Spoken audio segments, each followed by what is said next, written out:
Welcome to the Improve It podcast.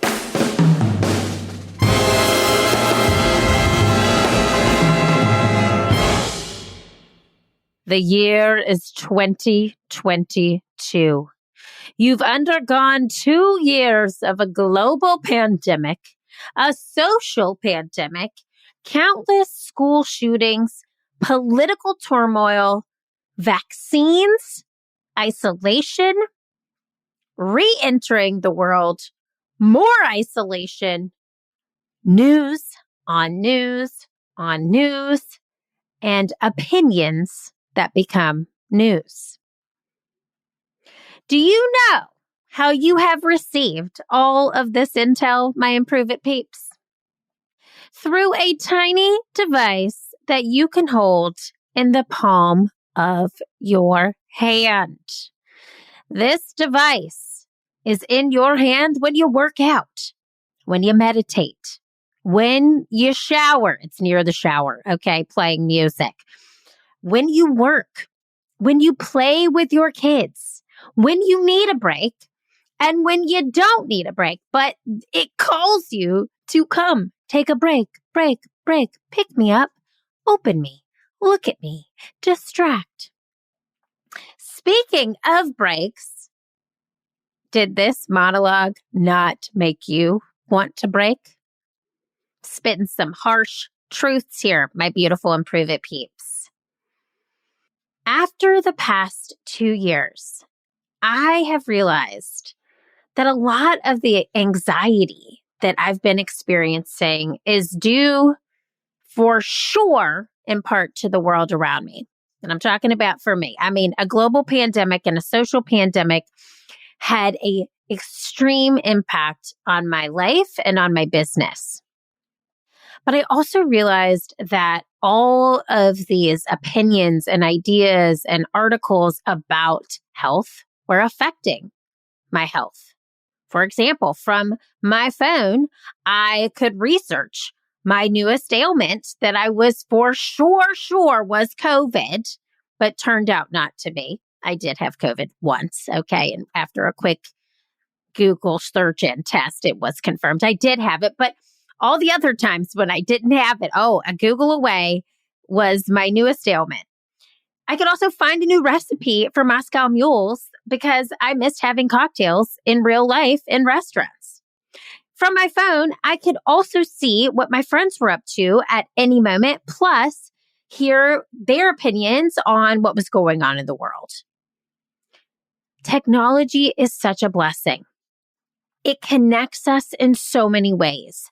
I'm able to stay connected with my friends who live all over the country and all over the world. I'm able to meet new friends through Instagram, through LinkedIn, who have been guests on the show and now are colleagues in this space.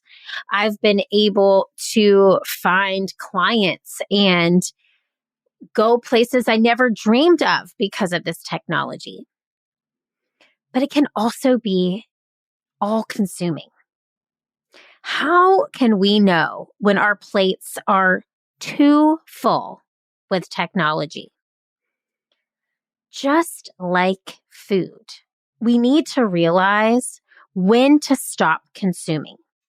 Because once we overconsume, we'll get some negative things set the table, like, digestive issues, mental health issues.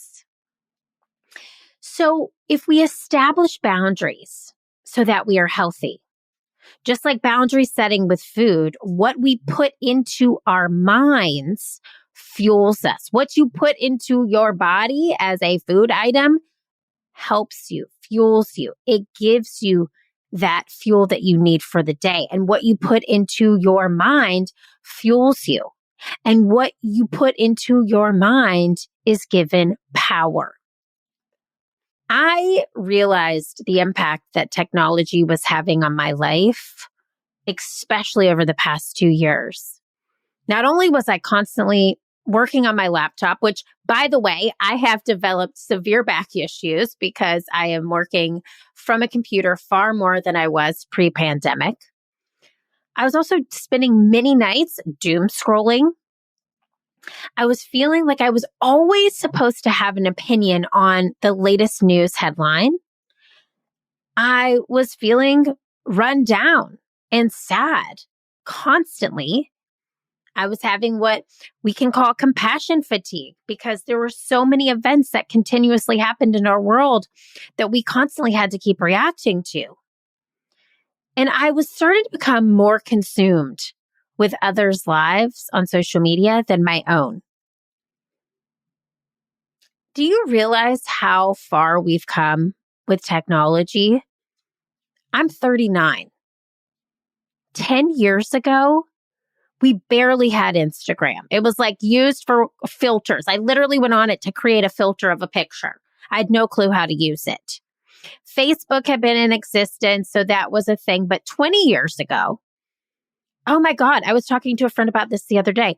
I had to carry my mom's iPhone, or her ancient dinosaur car phone with me my senior year of high school because she wanted to get in touch with me wherever I was driving. And I hated it. I literally hated it because I didn't want her to get in touch with me. I was like, you should trust me, Mom. I'm doing good things. I wasn't, but you should trust me, Mom. I did not like being constantly having access to. And now, 20 years later, all I do is consume things from this piece of technology that is always with me. I have my iPhone with me. And if you're not an iPhone fan, your phone. I have my phone with me always. And I really started to recognize that the past 2 years were starting to create mental and physical pains in my body and in my mind. So I started to create boundaries, and I'm hopeful that these boundaries that I'm going to share with you can help you in some way, shape, or form. Because I will tell you, after implementing them over the past year, I have felt a significant difference in how I show up on my phone. So I use my phone, like I said, when I work out. I use it because it holds my meditations. I use it to play music when I'm in the shower. I use it when I go on walks to call my mom. I use it in the car for my navigation system. I use it to keep track of my child at school. I use it to communicate over Slack with my team when I'm traveling. There's so many different ways that I use this piece of technology. If I allow it to consume me, then I'm just going to be all consumed with it. All of those things are practical. For me, my weakness lies in social media. And by social media, for me, I mean Instagram, LinkedIn. I'm not a big Facebook fan, but Instagram and LinkedIn. And then email and Slack. Those are the places where I show up the most and where I am constantly thinking about. So here are the boundaries that I've put in place. The first boundary is for social media, I only post in the morning. I give myself 10 minutes to post on LinkedIn and 10 minutes to post on Instagram. And then I'll check again at the end of the workday, and I'll give myself 15 minutes to comment, to respond to messages, to maybe scroll a little bit and see what my friends are up to. But I set a timer and I make sure it's just 10 minutes in the morning and 15 minutes at the end of the day. That's my first boundary. My second boundary is I do not post anything on social media, not my stories on Instagram, not a comment on LinkedIn.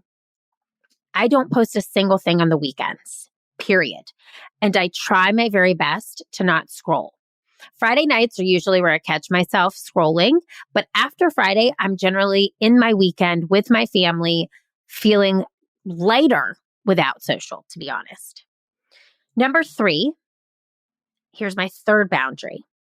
I do the same thing that I do with social as an email. So I just started implementing this recently. Game changer. I check my email for 15 minutes in the morning, and then I check my email for 15 minutes in the evenings. What this allows me to do is focus on the most prioritized emails first, and only allows me 30 minutes a day to responding to other people's needs. I do not email on the weekends, and I do not Slack on the weekends. Now, Slack messages are different for me. That's how my team communicates. We're all remote. So I will respond to Slack messages throughout the day, but I don't even keep my email up anymore. I just keep my Slack up, and I only go on email if my team is like, oh, did you see this email from so-and-so? So it has actually changed the way that I show up in my business. So I will talk about that in just a minute, but I want to give you these boundaries first and foremost. So my fourth boundary is that I put my phone down and I have that do not disturb on my iPhone starting at 10 p.m. That might seem late to some of you.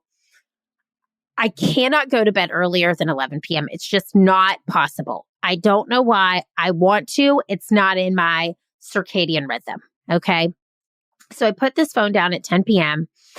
What I'll do before that is I'll set my schedule for the next day. I'll plan my workout. I will make sure that my day looks clean and that I've got enough to-dos on there, or not. I should say I have just the right amount of to-dos on there. But at 10 p.m., phone goes down. I start washing up for bed, and then it's reading a book or just relaxing until I can fall asleep. And then number 5, I have sacred time every single weekday with no phone. So from 5 p.m. to 8 p.m., I wake up my son. He naps until 5. He's a late napper. He's still 3. So he goes down at 3 p.m. He wakes up at 5. Wake him up at 5. From 5 to 8, I do not use my phone unless my husband is out of town and we need to FaceTime him. 5 to 8 p.m. is sacred no screen time. I got to tell you, my family and I went to 𝘂𝗽𝗃𝗃𝗃 Beach, which is a very remote island in South Carolina here recently. And it's so beautiful. They call it 𝘂𝗃𝗃𝗃𝗃 for a reason. And I first got there, was trying to post stuff on a Thursday, was checking email. By Friday, I said, you know what? I'm done. I'm going to stick to my social media, my email boundaries. I didn't look at email. I did not open a social media app, and I only responded to texts from family for 3 days. Can I just tell you how good that felt? It felt so freaking good. So I caught myself actually that Thursday. I was going to start posting a story on my Instagram about where we were, and I was literally taking a picture of a coffee mug that said good vibes, and it had a teal background in it. And I was like, oh, this is perfect. This is like my mantra against a teal wall. What? Like, who cares? Number 1. And number 2, why am I taking this photo? Is it for me? No, I loved the mug. Drink out of the mug, Erin. Just stop trying to be on all the time. So I literally put the mug down and I said, I'm going to make a podcast episode about this, because right now I am living what I'm trying to tell myself not to do. And I know if I'm feeling this way, that the Improve It peeps are feeling this way. So let me tell you how these boundaries can help you become a better leader. First and foremost, we can use these boundaries to lead our teams, lead our families, and feel differently.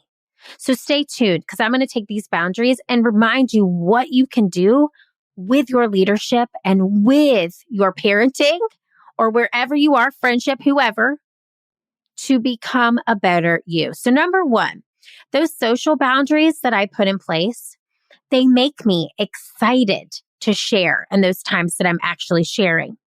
They make me want to create versus consume.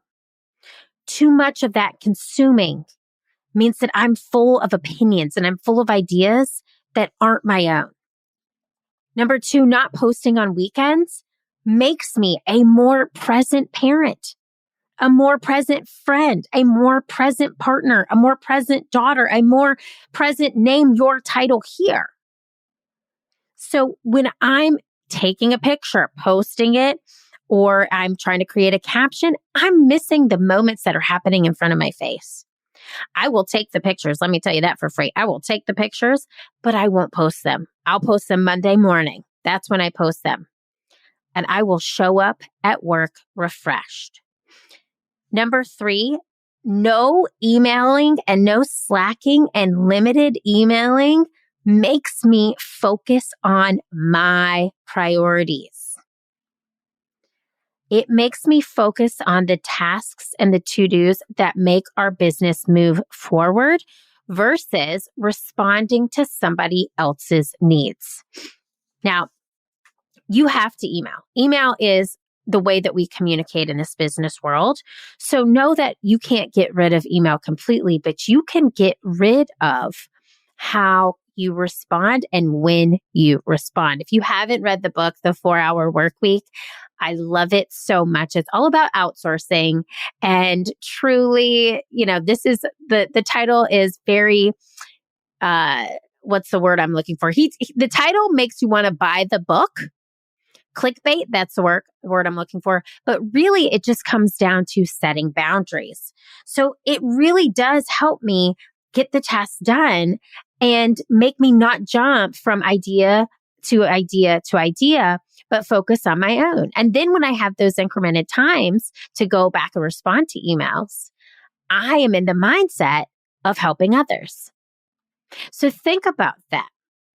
If a task that you're doing, one of your priorities involves emailing someone, then yes, email as part of your task. But don't just sit and respond to emails as they come in. I really want to challenge you to schedule times of day to check emails. And then number 4, putting my phone down, having that time at 10 p.m. to rest, to recharge, to not be panicked about the next thing, allows me to actually be mindful and fall asleep faster. And number 5, that sacred time, that time for my family from 5 to 8 p.m. for filling my own cup. And actually, I'm usually filling Jackson's milk sippy cup at that point. But filling my own cup allows me to give to my priorities, which my priorities are my family first and my business, but my family comes first. So those 3 hours really allow me to get into the day what I want to get out of it. Now, these rules, they bend from time to time when I travel or when I have some type of scheduling that's off. Let's say I have an event or something that makes me have to be on my phone. So know that these are what I try to stick to as much as possible, but they truly make me a better leader, a better parent, a better insert whatever title I am to you. I want you to try one of these boundaries and let me know how it works. I want you to let me know what you thought of this minisode. And if you want more about technology and how we can stop allowing it to consume us and how we can create more of what we want in our lives. So let me know. info@learntoimproveit.com is our email. Did you like this show? What you're going to implement and what you're going to do next? I want to hear from you and know that I'm rooting for you. Keep failing, keep improving because the world needs that very special it that only you can bring. I'll see you next time. Hey friend, did you enjoy today's show? If so, head on over to iTunes to rate and subscribe so you never miss an episode. Now, did I mention that when you leave a 5-star review of the Improve It podcast, an actual team of humans does a happy dance?